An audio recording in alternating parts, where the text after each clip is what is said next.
Hello dear, आपका इस video के अंदर बहुत बहुत वेलकम है। तो भाई हम अपनी जो डीआई की प्रैक्टिस है उसे कंटिन्यू करते हैं। आपकी स्क्रीन पर अगला क्वेश्चन है, देखिए सर। करिए कोशिश। जैसा ही कि मैं पहले बता चुका हूँ कि टॉप टॉप के क्वेश्चन सिलेक्ट कर रखे हैं। तो ये जो एवरेज क्वेश्चन आपके एग्जाम में आता है उनसे डिफ़िकल्ट क्वेश्चन है, तो डरना नहीं। सबसे पहला काम तो आपने घबराना नहीं है। देखो, the given pie chart shows the monthly house hold expenditure of family A and family be under various heads. तो फैमिली ए का मंथली एक्सपेंडिचर बता दिया उन्होंने, भी खाने पर कितना खर्चते हैं, एजुकेशन पर कितना खर्चते हैं, एंटरटेनमेंट पर कितना खर्चते हैं, जो भी इनकी टोटल इनकम है उसका कितना परसेंट ये किस चीज़ पर खर्चते हैं।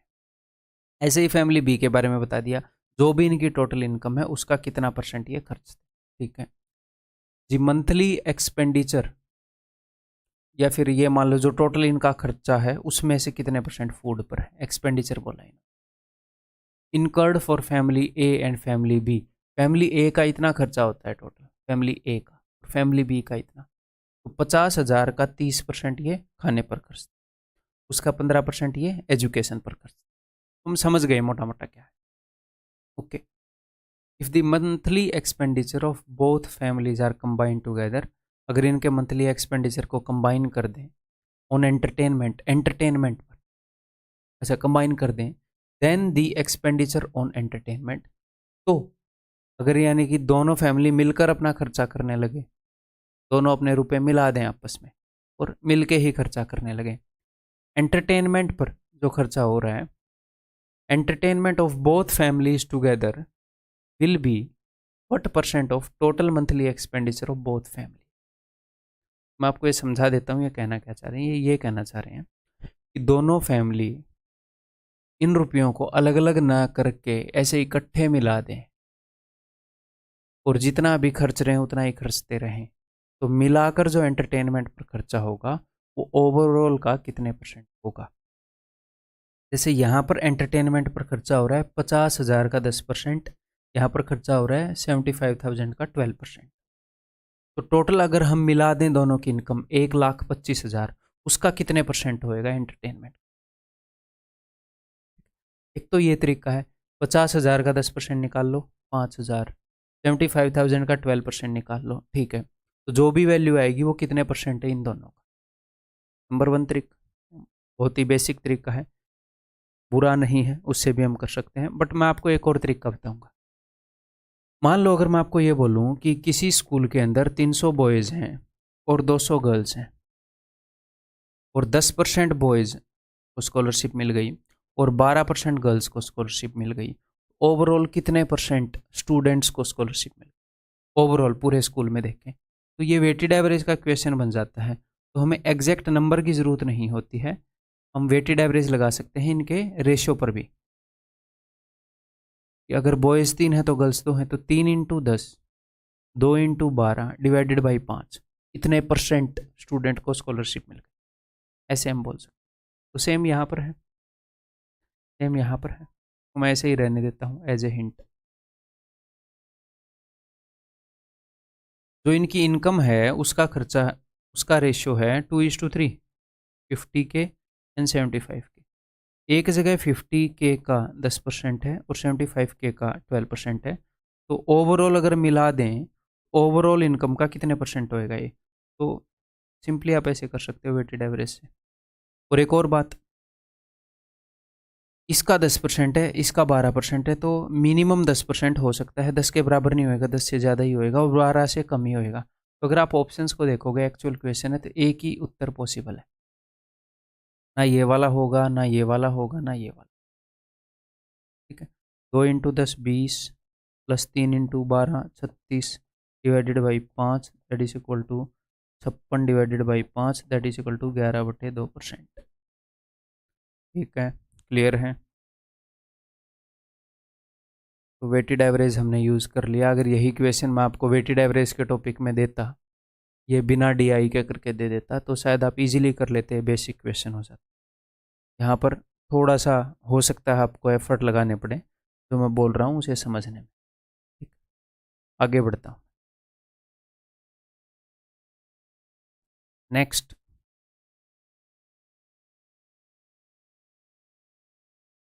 the given pie chart represents the percentage wise distribution of total number of vanilla cakes and chocolate cakes sold every day. तो ये क्या बता रहा है, ये बोल रहा है परसेंटेज वाइज डिस्ट्रीब्यूशन, जो total number of vanilla cake and chocolate cake, कुछ वेनिला और चॉकलेट केक बिक रहे हैं, कुछ केक्स बिक रहे हैं, दो तरह के केक बिक रहे हैं, वेनिला और चॉकलेट, ठीक है, उसकी परसेंटेज वाइज डिस्ट्रीब्यूशन बताई है। Sold every day, the total number of cake sold in a week is equal to this. अच्छा, एक हफ्ते में केक बेचे गए हैं, संडे को कितने केक बिके, जितने भी केक थे टोटल उसका 20% संडे को बिके। अच्छा, संडे को किस तरह के केक बिके, दो तरह के, कुछ चॉकलेट कुछ वेनिला। इस दिन भी कुछ चॉकलेट कुछ वेनिला, कुछ चॉकलेट कुछ वेनिला। कितने चॉकलेट कितने वेनिला हमें नहीं पता। टोटल जो भी केक बिके हैं हफ्ते में उसका 8% मंडे को बिके हैं, ठीक है जी, हम निकाल सकते। The ratio of vanilla cakes sold to chocolate cakes sold on Friday, Friday को वेनिला और चॉकलेट का जो रेशियो है दैट इज 4:3। फ्राइडे को जितने भी केक बिके उसमें से 4:3 रेशियो में तोड़ोगे तो आपको मिल जाएंगे चॉकलेट और वेनिला और चॉकलेट केक का रेशियो, ठीक है। Price of 1 vanilla cake is 9 rupees, एक वेनिला केक 9 रुपये का बिकता है, एक चॉकलेट केक 10 रुपये का बिकता है। तो ये बोल रहे हैं कि भैया टोटल कितने रुपए कमा लिए ये बेच के। तो सबसे पहले सबसे सिंपल तरीका बताता हूँ, देखो टोटल कितने केक बिके हैं फ्राइडे को, उसका 10%, उसका 10% आएगा 1050, ठीक है। इसमें से चॉकलेट केक कितने बिके हैं, सॉरी वेनिला, वो बिके हैं 4/7, जी हाँ, क्लियर है। 7 में से हर 4, 7 में से 4 वेनिला, 7 में से 3 चॉकलेट। और वेनिला केक का प्राइस क्या है सर, 9 रुपये। तो ये वेनिला केक से जो भी इनका रेवेन्यू आया है, टोटल केक हैं 1050, इसका 3/7 बिके हैं चॉकलेट, और एक चॉकलेट केक 10 रुपये का है। इसको सोल्व कर लो, इजीली आपका उत्तर आ जाए।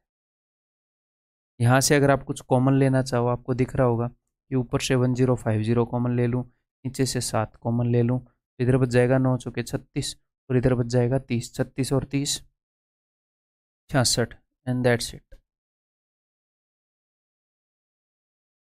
15 छिक्के 90, 99, 100, ठीक, क्लियर है। लेकिन आप इसको एक और तरीके से कर सकते थे, ये नहीं है कि उसमें भाई अलग से बहुत ज़्यादा टाइम बच जाएगा, उसमें भी लगभग इतना ही टाइम बचेगा। मैं आपको बताना चाह रहा हूँ वेटेड एवरेज से भी आप इसको कर सकते हो। कैसे, ये बोल रहा है कि भैया उस दिन जो वेनिला और चॉकलेट केक बिके हैं उनका रेशियो ये है, और इनका एक केक का प्राइस है 9 रुपये, इनका एक केक का प्राइस है 10 रुपये। तो उस दिन जो भी केक बिके हैं उनका मैं एवरेज प्राइस पर केक निकाल सकता हूँ। कुछ केक बिके हैं, कुछ 9 रुपये के बिके हैं, कुछ 10 रुपये के बिके हैं, और उनका रेशियो 4:3। तो एवरेज प्राइस बता सकते हो, 4 × 9 36 प्लस 3 × 10 30 बटे में 4 + 3 7, ये एवरेज प्राइस है हर एक केक, ठीक है। तो ये पर केक इतने का बिका है, एवरेज प्राइस है एक केक का। और उस दिन कितने केक बिके हैं, उस दिन केक बिके हैं 1050, इसका 10%, ये भी वही आ गया 1050 इंटू 66/7 इंटू 66/7, ठीक है। कैसे भी कर लो, ऐसे भी कर सकते, कोई भी तरीका बुरा नहीं है, बट दोनों आपको समझ में आने चाहिए। आगे बढ़ जाऊं, ई लो भैया, ई क्वेश्चन करके दी।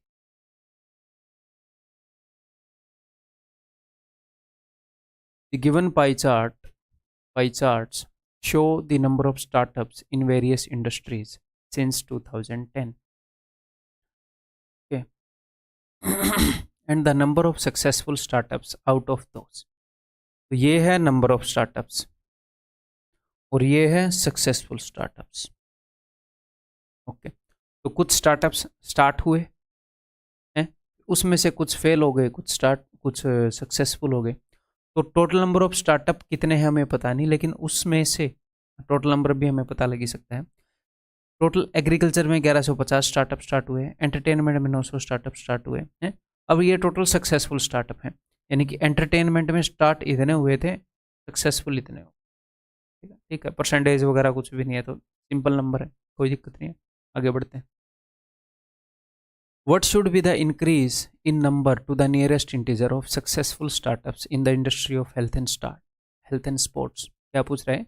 What should be the increase in a number of successful startups? Number of successful startup में कितना इंक्रीज होना चाहिए हेल्थ एंड स्पोर्ट्स की इंडस्ट्री में, so that its success percentage is same as that of education, ताकि success percentage education जितनी हो जाए। एजुकेशन में 1280 स्टार्टअप स्टार्ट हुए थे, उसमें से सक्सेसफुल कितने हुए? 520 सक्सेसफुल हो गए। ठीक है, तो यहाँ पर कई बच्चे क्या गलती करेंगे, वो ये निकालेंगे कि एजुकेशन में कितने परसेंट सक्सेसफुल हुए हैं, यानी कि वो ये निकालने की कोशिश करेंगे 520 डिवाइडेड बाई 1280 इंटू 100।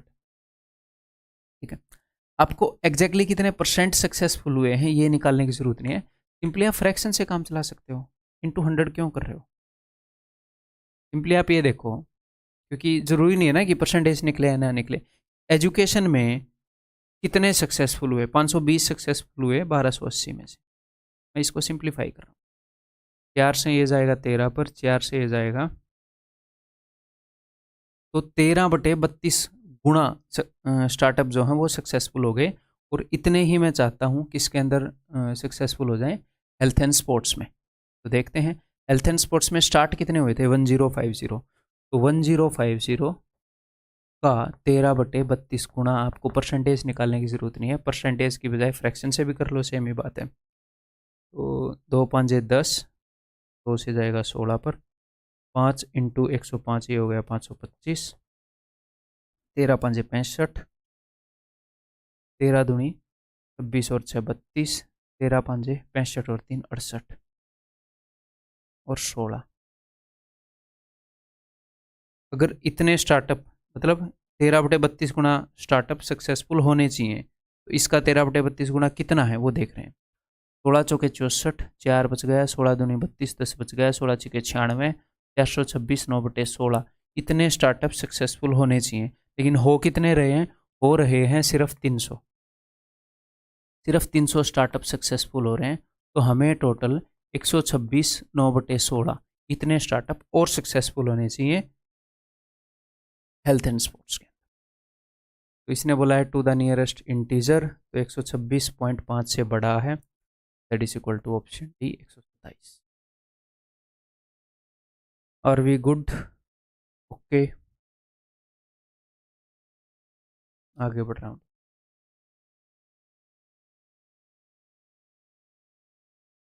देखो भाई, the given pie chart shows the percentage of students in 5 schools.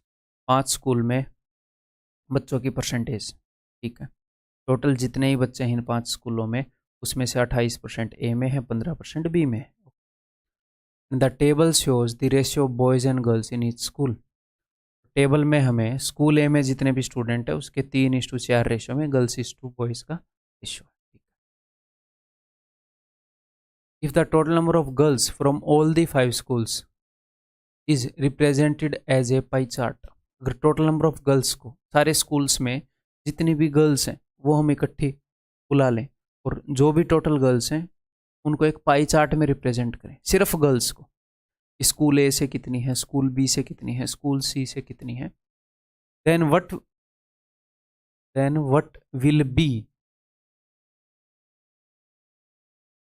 Will be the major of the sector angle corresponding to school B. यानी कि स्कूल बी में जो गर्ल्स हैं उनका एंगल क्या होएगा। तो टोटल सारी गर्ल्स रिप्रेजेंट करेंगी 360 डिग्री को, और बी वाली हैं वो कितनी है वो हमें देखना पड़ेगा। देख लेते हैं वहाँ से। तो इसके लिए क्या करना पड़ेगा सर? सारी गर्ल्स निकालनी पड़ेंगी एक स्कूल में। ठीक है, एग्जैक्ट नंबर ऑफ गर्ल्स निकालने की ज़रूरत नहीं है, आप सेम टर्म्स में गर्ल्स को निकाल। सेम टर्म्स में मतलब क्या है सर? अभी बताता हूँ।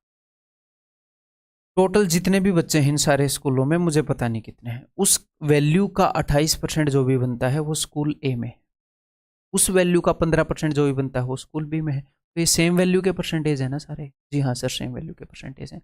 और इस 28% को अगर मैं 3:4 रेशियो में तोड़ूंगा तो क्या आ जाएगा, गर्ल्स और बॉयज़ का रेशियो आ जाएगा। तो तोड़ते हैं। तो यहाँ पर टोटल को रिप्रेजेंट करता है 4 और 1 3 7, 7 का कितने गुना है, 4 गुना। तो यहाँ पर गर्ल्स कितनी हो जाएगी, 3 का 4 गुना 12%। तो 12% किसका परसेंटेज है टोटल, ये 28% किसका परसेंटेज है, सारे स्कूल में मिलाकर जो स्टूडेंट है उसका, ठीक है, उसी का, ये 12% भी उसी का परसेंटेज है। तो यहाँ पर भी उसी का परसेंटेज आएगा। तो आपको एग्जैक्ट नंबर ऑफ गर्ल्स वगैरह पता होने की जरूरत ही नहीं है, सारी उसी के परसेंटेज के टर्म में आएंगी। देख लेते हैं, ठीक है। इज इट क्लियर, ठीक है। बी में भाई वहाँ पर बी का टोटल है 3 और 2 5 का 3 गुना, तो 2 का 3 गुना 6, यहाँ पर 5 और 3 8 का 3 गुना, तो 5 का 3 गुना 15। सर अगर ये ऐसे एग्जैक्ट मल्टीपल नहीं हुआ कोई दिक्कत नहीं है, सपोज डी एग्जैक्ट मल्टीपल ना हुआ और डी में रेशियो हो गया कुछ भी 5:7, तो आप ये करोगे 5/12 ऐसे करके निकालोगे।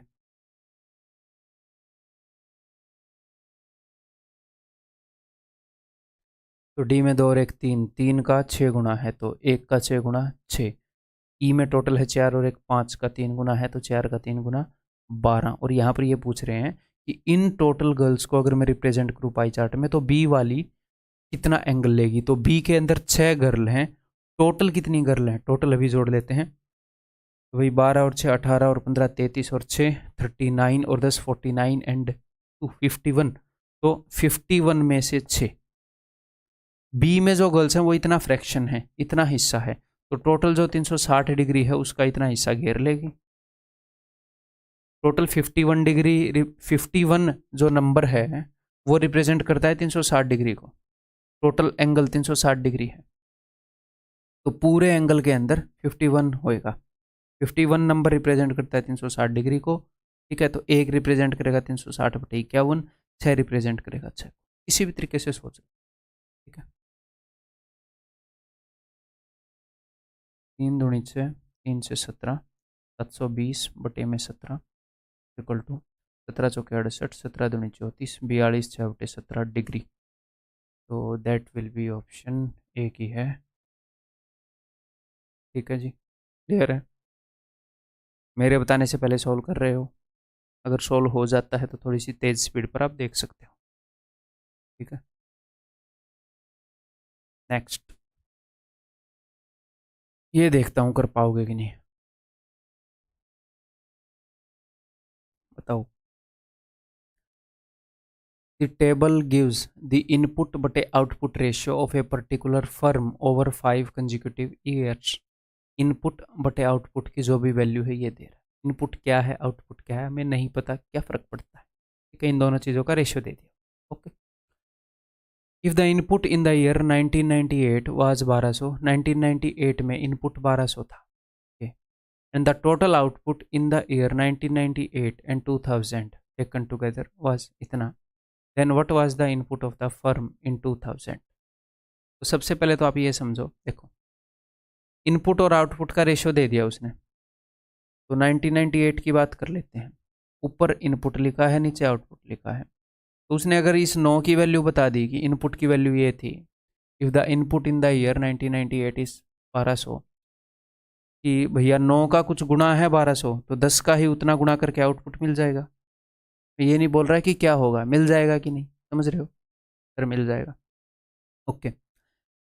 अगर यहाँ पर इसकी वैल्यू मिल जाएगी कि 1998 में आउटपुट कितना था, तो उसने बता रखा है कि 1998 में और 2000 में टोटल आउटपुट इतना था, कुछ वैल्यू दे रखी है, तो उस टोटल में से 98 का घटा दूंगा तो इसका भी आ जाएगा आउटपुट, जी हाँ आ जाएगा। और अगर इसका आउटपुट आ गया मेरे भाई, तो इसके इनपुट और आउटपुट का रेशियो दे रखा है, इनपुट और आउटपुट में से कोई भी एक वैल्यू मिल गई तो दूसरी मिल जाएगी, आउटपुट आ गया तो इनपुट भी बता देंगे, मतलब हम कर लेंगे, इतना आपको समझ में आ जाना चाहिए, हो जाएगा ना, ठीक है। अब करें, चलिए देखो। तो 1998 के अंदर इनपुट और आउटपुट का रेशियो है 9:10। इस 9 की वैल्यू कितनी है, इस 9 की वैल्यू है जी 1200। मैं इंटरेस्टेड हूँ इस 10 की वैल्यू निकालने। अगर 9 यूनिट की वैल्यू 1200 है तो 1 यूनिट की वैल्यू होगी 1200 बटे में 9 और 10 यूनिट की वैल्यू हो जाएगी गुणा में। तो ये 1998 का आउटपुट है, ठीक है। उसने ये बता रखा है कि 1998 और 2000 इन दोनों साल का जो आउटपुट है वो मिलाकर इतना आया, ठीक है। तो ये 1998 का आउटपुट है। मैं इंटरेस्टेड हूँ 2000 के आउटपुट को निकालने में, क्योंकि उसने 2000 का इनपुट पूछ रखा है। ठीक है, तो 2000 का आउटपुट कैसे निकलेगा? दोनों का आउटपुट इतना है, इसमें से ये घटा देंगे। तो एक बार मैं इसको सिंप्लीफाई कर लूँ बस, फिर घटाते हैं। तो मैं घटाऊंगा 4000 बटे में 3, इसमें से तो यहाँ पर निकलेगा 2000 का output, that is equal to 2500 में से मैं घटा दूंगा 4000 बटे 3। ये हो जाएगा 7500 माइनस 4000 यानी कि 3500 बटे में 3। अब 2000 साल की अगर मैं बात करूं तो यहाँ पर इनपुट और आउटपुट का रेशियो क्या है? यहाँ पर इनपुट और आउटपुट का रेशियो भैया 18/10, और ये मुझे मिला है आउटपुट, यानी कि 10 यूनिट की वैल्यू है ये।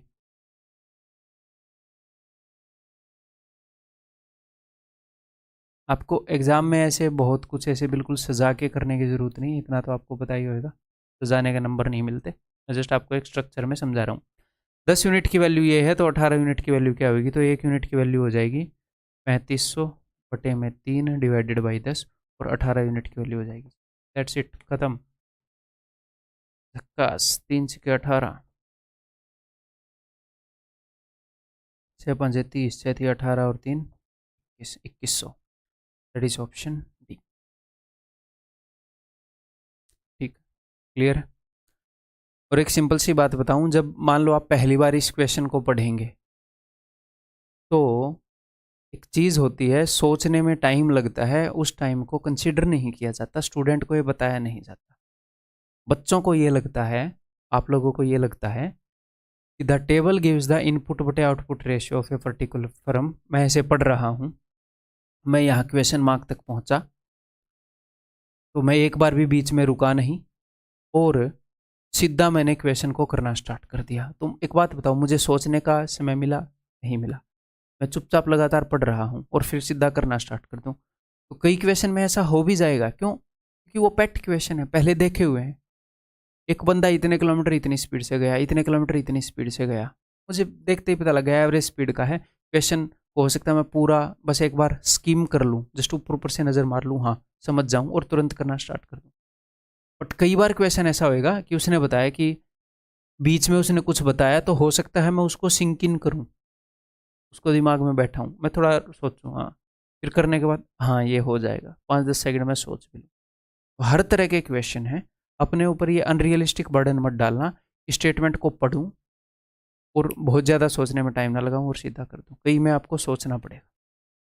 ठीक, इसका मतलब ये नहीं है वो क्वेश्चन डिफिकल्ट है या कुछ पंगा है, बस कुल मिलाकर मामला ये है कि उसमें सोचना पड़ रहा है, बस वो उस टाइप का क्वेश्चन है।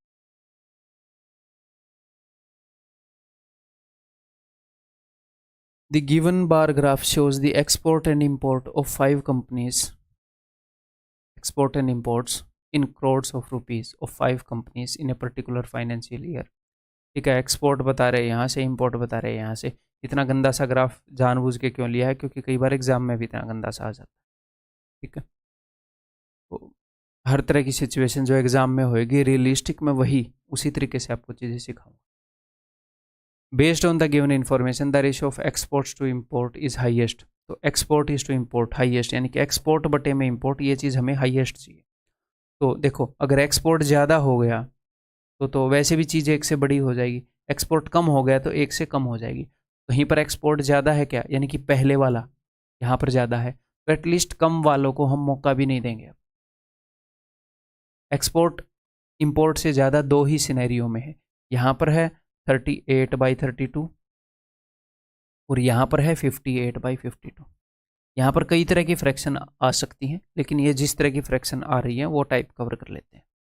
इस तरह की फ्रैक्शन यहाँ पर कंपेयर करवाई है। देखो, इन दोनों के बीच में 6 का गैप है, ऊपर वाली 6 बड़ी है और यहाँ पर भी ऊपर वाली 6 बड़ी है, 6 का गैप है। तो यहाँ पर मैं आपको चीज़ें रटवा भी सकता हूँ कि जब गैप सेम हो, ऊपर वाली बड़ी हो तो ये बड़ी, नीचे वाली बड़ी हो तो ये बड़ी। रटने की जरूरत नहीं है, पता है 2 सेकंड लगेंगे कौन सी बड़ी है निकालने में। कैसे? एक सिमिलर सिचुएशन क्रिएट कर लो। एक तो ऐसे क्रिएट कर लो जिसमें वैल्यू छोटी से छोटी पॉसिबल आप सोच पाओ। मैंने एक को एक मान लिया और इससे 6 बड़ी ऊपर वाली रख दी, एक थोड़ी सी बड़ी कर लो, बट ऐसी करना जिसको आप कैलकुलेट कर पाओ। ऐसी नहीं यहाँ पर मान कर बैठे हैं 237 और इसमें 6 जोड़े 243 है, तो उसमें भी 6 का गैप निकालने को उससे भी मैं निकाल लूँगा, बट अपने लिए आसान करो चीज़ों को, मुश्किल नहीं। तो भाई कौन सी फ्रैक्शन बड़ी इसमें साफ साफ दिख रही है, यहाँ पर तो 7 आएगा, यहाँ पर 1 पॉइंट समथिंग आएगा, यानी कि जब सेम गैप हो, ऊपर वाली सेम बड़ी हो, तो जब वैल्यू छोटी होती है तो वो वाली फ्रैक्शन बड़ी है, वैल्यूज यहाँ पर छोटी हैं, ये वाली बड़ी है, यानी कि बी, ऑप्शन सी। और इस बात का भी ध्यान रखा करो, यहाँ पर बी है तो जल्दबाजी में ऑप्शन बी मार देते हैं बच्चे, ठीक है, क्लियर है, आगे बढ़ जाएं भाई।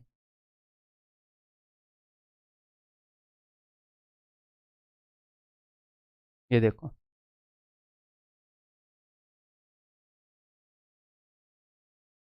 ई देखो,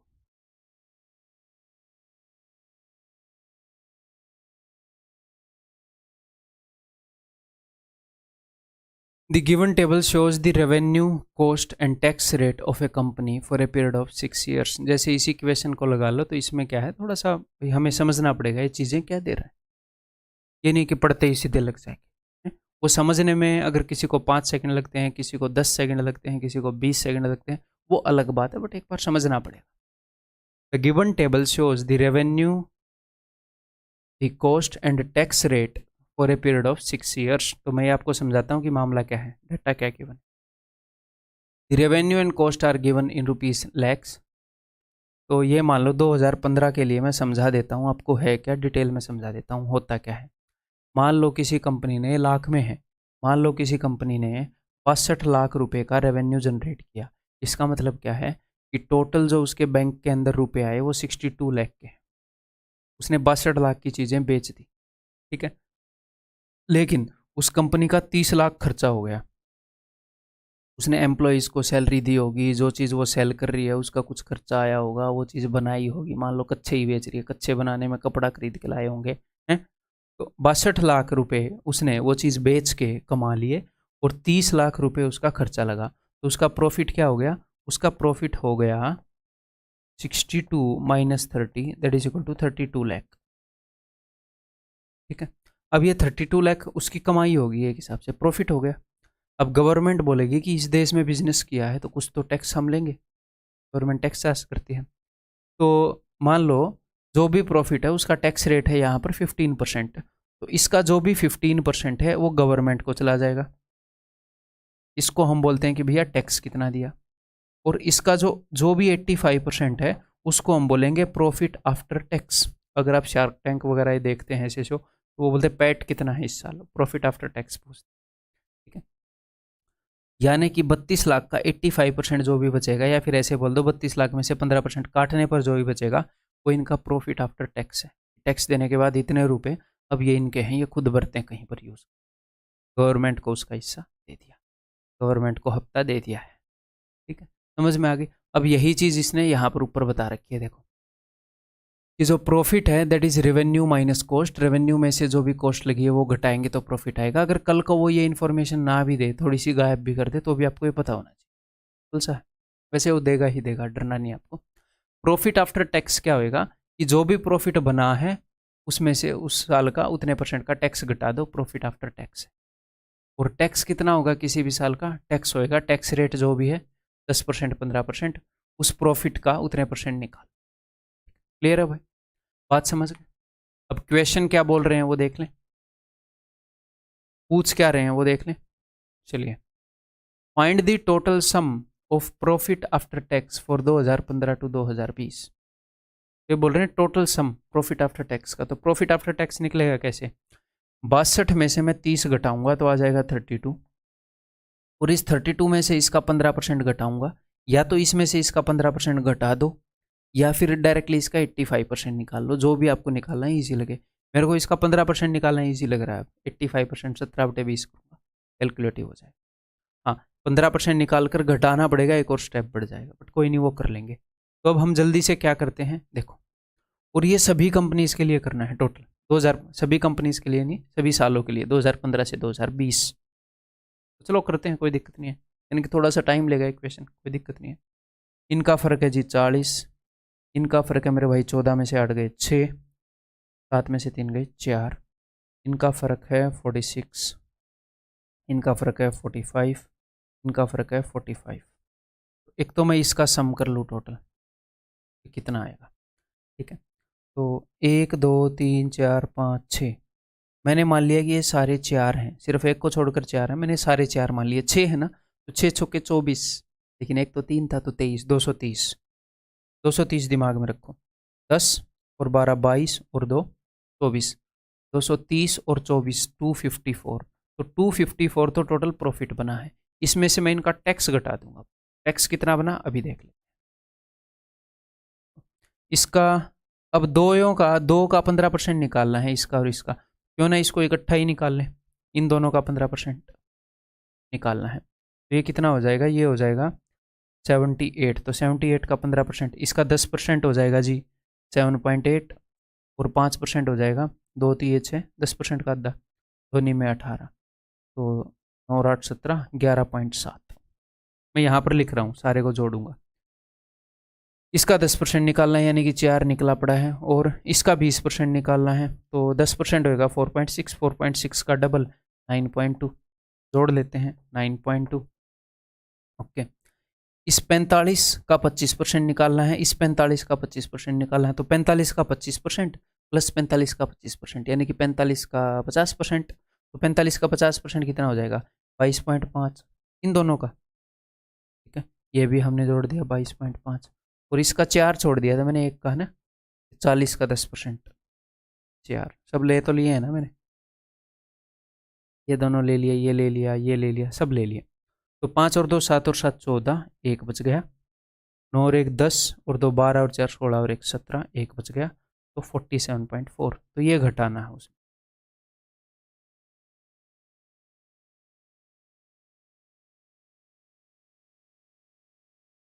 206 पॉइंट,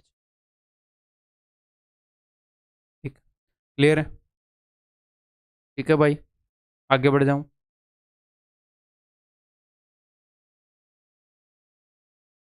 देखो,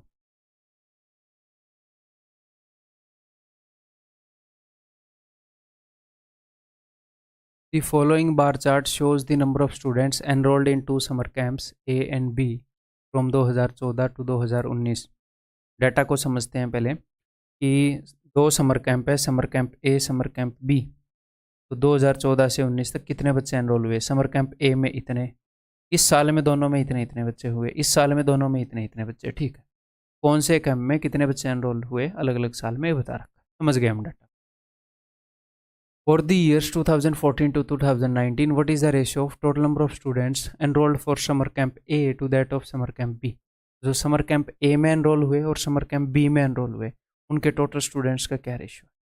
तो सिंपल सी बात है, ए वाले जोड़ेंगे सभी और बी वाले जोड़ेंगे सभी, बिल्कुल सिंपल क्वेश्चन है। बस मैंने क्यों ले रखा है, क्योंकि एक चीज़ यहाँ से बिल्कुल क्लियरली दिख रही है कि समर कैंप बी के अंदर ब्लू वाले में ज़्यादा है, देखो हर साल ज़्यादा है। तो अगर जो भी आप रेशियो निकालोगे बी वाले की वैल्यू बड़ी होनी चाहिए, तो देखो ये कट गया, ए वाले की बड़ी है, इसमें इसमें भी ए वाले की बड़ी है। दो ही ऑप्शन हो सकते हैं, ठीक है। अब या तो ए वाले का जोड़ के देख लो या बी वाले का जोड़ के देख लो, उसी से पता लग जाएगा कि 37 41 का मल्टीपल है कि नहीं। जैसे मैं ए वाले जोड़ कर दिखा रहा हूँ, तो 16 और 8 24। अब मैं क्या करूँगा, देखना ध्यान से, 16 और 8 24 कर लिया, मैं पहले 10 जोड़ दूंगा, 24 और 10 34 और 4 38, अब मैं 20 जोड़ दूंगा, 22 है ना, 20 और 2 ट्रीट कर रहा हूँ मैं, 38 और 2 58 और 2 60, 60 और 10 75 और 5 80 और 10 88 और 8 96। ठीक जोड़ा है गलत जोड़ा, मैं बीच में बता रहा था, देख रहा हूँ 96, तो इसका किसी का मल्टीपल नहीं लग रहा।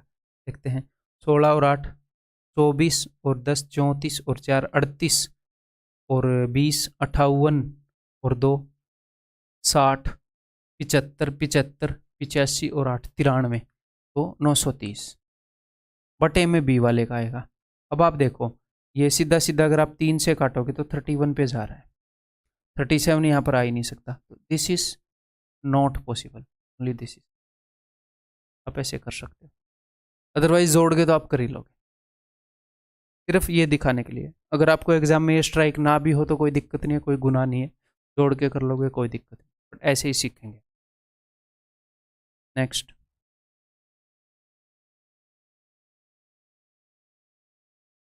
The table below provides information about the distribution of students from 3 different schools. ठीक है भाई, 3 अलग अलग स्कूल से बच्चे हैं। Who are enrolled with 3 different coaching centres, तो 3 अलग अलग कोचिंग सेंटर से के अंदर इनरोल्ड हैं। एक बार ये पढ़ने की कोशिश करते हैं। ये कोचिंग सेंटर है PQR, okay. Total number of students who have enrolled in the coaching centre, coaching centre में कितने बच्चे एनरोल्ड हैं, तो P कोचिंग सेंटर P जो है उसके अंदर 17 बच्चे हैं, Q के अंदर 50 बच्चे हैं और R के अंदर 300 बच्चे हैं। क्लियर है, okay. Percentage of student who have enrolled in given coaching centre from different schools, जो बच्चे एक कोचिंग सेंटर में एनरोल्ड हैं उसमें से कितने परसेंट कौन से स्कूल के हैं। जैसे 70 का 30% जो भी बच्चा है, जो भी इस कोचिंग सेंटर के अंदर 30% बच्चा जो है वो स्कूल L से है, 22% M से है और 15% N से है। ठीक है, 50 का 32% जो भी बनता है उतना बच्चा स्कूल L से है इस कोचिंग सेंटर में, और 24% जो भी बनता है उतना बच्चा स्कूल M से है। ठीक, क्लियर है भाई। Percentage of students who have enrolled in the given coaching centre from different schools. जी हम समझ गए data. 35% of the students in coaching centre are females, coaching centre R के अंदर जो 35% स्टूडेंट्स हैं वो फीमेल हैं। 20% ऑफ द फीमेल एनरोल्ड, जितने भी फीमेल हैं उसका 20% जो है उतनी स्कूल M से हैं, तो स्कूल M से कितनी लड़कियां हैं पता लग जाएगा। ठीक है, what is the number of male student from school M, तो स्कूल M से लड़कियां पता लग जाएगा, तो हमें टोटल पता करना पड़ेगा कितने हैं, उसमें से लड़कियां घटाएंगे तो लड़के पता चल जाएगा। देखें, देखो 35% of the students in coaching centre R, coaching centre R में कितने बच्चे हैं 300, 300 का 35%, 300 का 1% कितना है 3, तो 35% कितना होगा 3 इंटू 35 105। इसका 35% जो भी है उतनी लड़कियां हैं इसमें, तो इतनी लड़कियां हैं।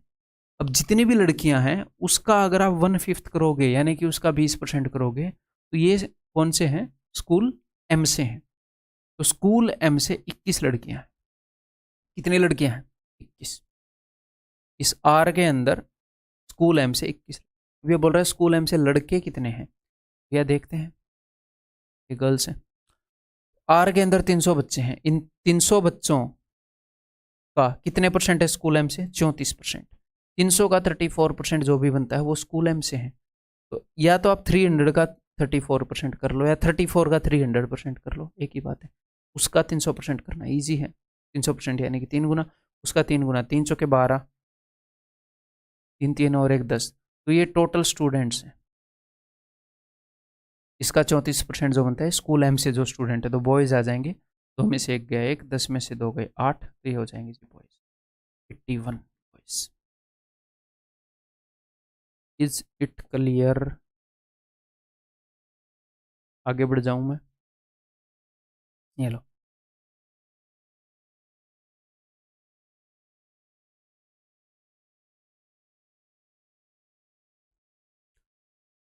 The table shows the number of runs scored by a cricket player in different countries in different years. तो टेबल शो करता है कि एक क्रिकेट प्लेयर ने अलग अलग देश में कितने कितने रन मारे हैं। Okay, in which country did the player score the maximum number of runs in aggregate, कौन से देश में प्लेयर ने मैक्सिमम नंबर ऑफ रन मारे हैं एग्रीगेट में ड्यूरिंग दिस 4 ईयर्स।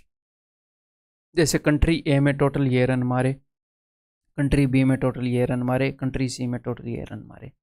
बहुत ही सिंपल है, आप इन सबको जोड़ोगे, इन सबको जोड़ोगे, इन सबको जोड़ोगे, ऐसे हम डेफिनेटली कर लेंगे।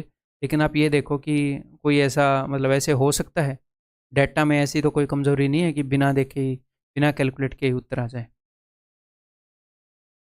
एक बार मोटी मोटी अगर आप नज़र मारो, देखो यहाँ पर क्या है, सिर्फ टेंस प्लेस को देखो, 3 2 2 5, ठीक है, 4 3 3 2 5 4 3 4, एक तो साफ पता लग गया ये वाला इससे ज़्यादा है।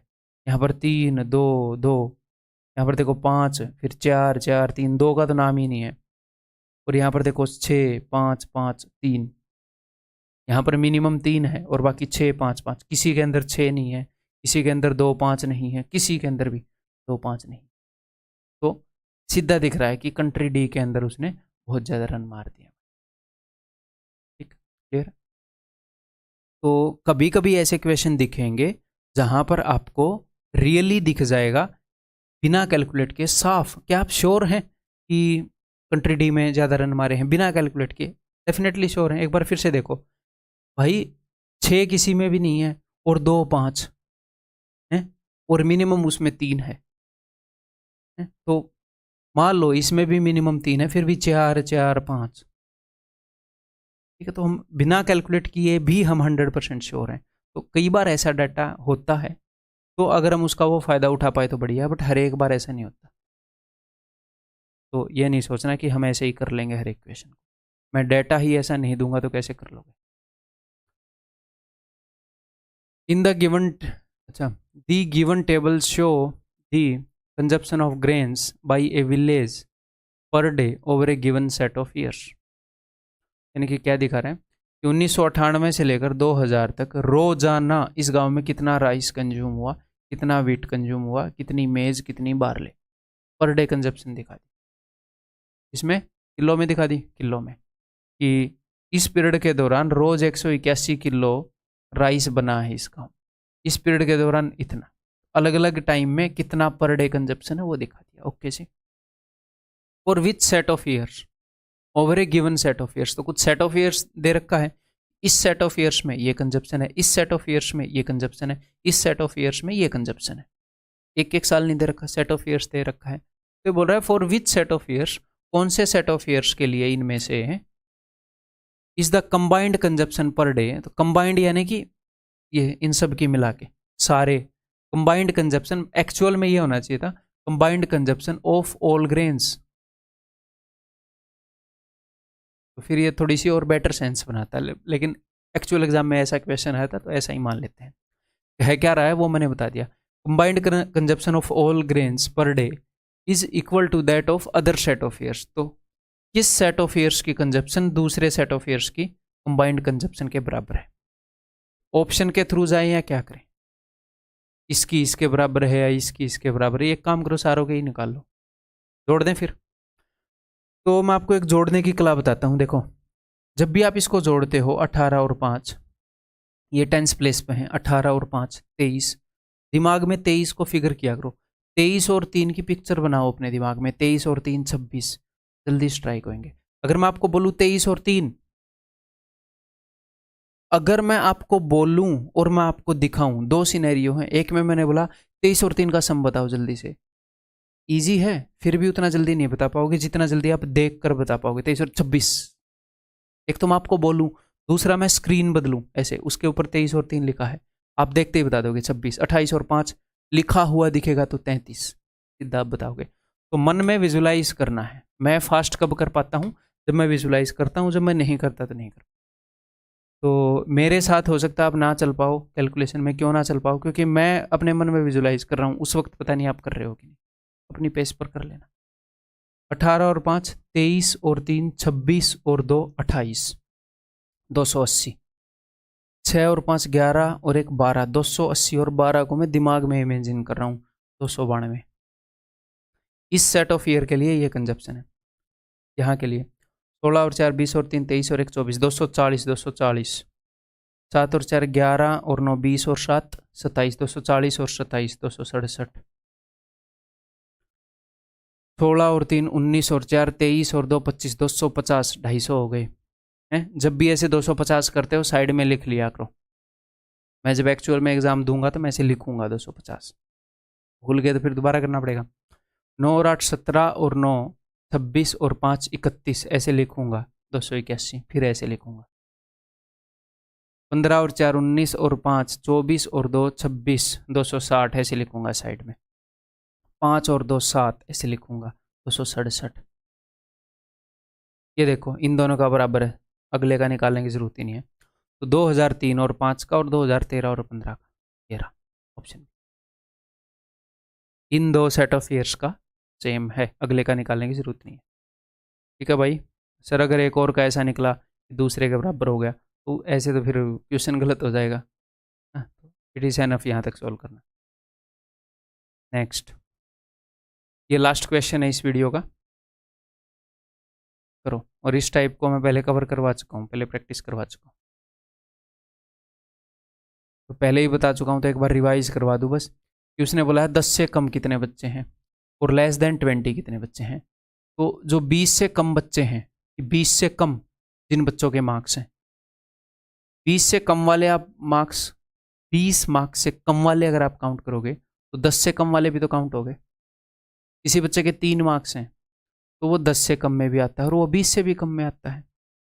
ठीक है, तो 0 से लेकर 10 तक के ये बच्चे हैं, तो 5 में से 2 घटा दो 3, 10 से लेकर 20 के बीच में 3 बच्चे। ऐसे ही 20 से लेकर 30 के बीच में 6 में से 5 के 1 बच्चा है, 30 से 40 के बीच में 2 बच्चे हैं और 40 से 50 के बीच में 2 बच्चे। यहाँ पर उसने क्या पूछा है, हाउ मेनी बच्चा scored at least 30 marks but less than, यानी कि 30 से 40 के बीच में, कि कम से कम 30 तो स्कोर किए हों और 40 से कम, 30 से 40 के बीच में 2 बच्चे। क्लियर है भाई? तो दैट्स ऑल। यहाँ पर आपकी डीआई की काफ़ी सारी प्रैक्टिस हो चुकी है। उम्मीद है कि आपको मज़ा आया होगा, अच्छे से समझ में आया होगा और कुछ बूस्ट मिला होगा। ये टॉप के क्वेश्चन थे, तो इनसे ऐसे नहीं घबराना है कि एवरेज क्वेश्चन ऐसे नहीं है। जो भी सारे क्वेश्चन उनमें से बढ़िया बढ़िया छाटे। एवरेज क्वेश्चन की डिफ़िकल्टी इससे नीचे है, बट क्या ये आउट ऑफ सिलेबस हैं? ऐसे नहीं, ये दिखेंगे आपको एग्जाम के अंदर, बट दिखेंगे, इनमें थोड़ा सा टाइम देकर भी सोल्व कर दोगे तो कोई दिक्कत नहीं है, बढ़िया है। ठीक है, राउंड 1 में इनको करना भी नहीं। तो जो अपना टेलीग्राम चैनल है वहाँ पर डेफिनेटली अपना फीडबैक देना कि ये क्लास कैसी। ठीक है भाई, तो ओके, बाय बाय, अगली वीडियो में मिलता हूँ।